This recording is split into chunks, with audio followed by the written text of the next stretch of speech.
Music by BS Chauhan.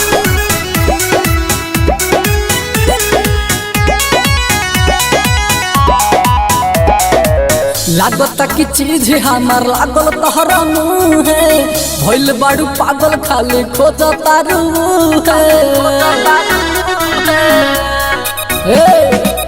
लागता की चीज हमार लागल तहरा मुँह है भइल बाड़ू पागल खाली खोज तारू है। खुश बाड़ू जान तो खुश बाड़ू जाने लागे प्यार हमर पाके। सुनो ना जा तुझे तो हर चुमा मिठाई लेखा लहागे हर दिना बाके चैन नींद रहतिया के भागे। जा तुझे तो हर चुमा मिठाई लेखा लागे दिना बाके चैन नींद रहतिया के भागे।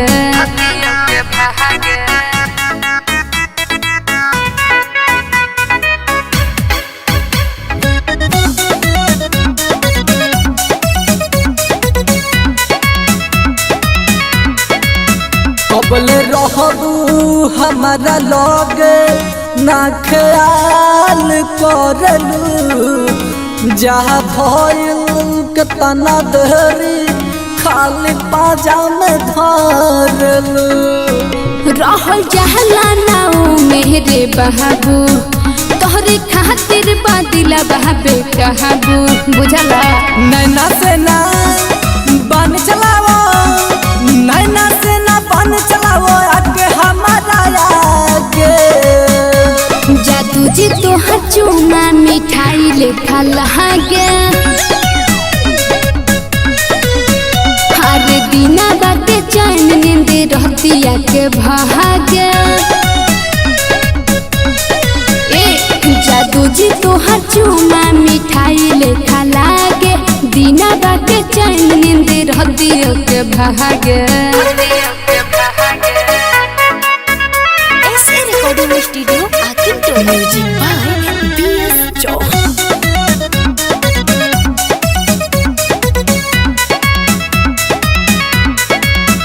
यादव सोनू साजन के कर तू जन कहल जब से देखल बाड़ू हमके नइखे जात का रहल। सूजी सनिया से फीलिंग होला देखी खाली मन करे तोहके निरेखी। पूरा अपन करेलू ख्वाहिश पूरा अपन करेलू ख्वाहिश मजा लेलू आके। जादू जी तोहर चुमा मिठाई लेखा लहागे हर दिना बाके चैन नींद रहतिया के भागे। जादू जी तोहर चुमा मिठाई लेखा लागे दिना बाके चैन नींद रहतिया के भागे। Top sound music.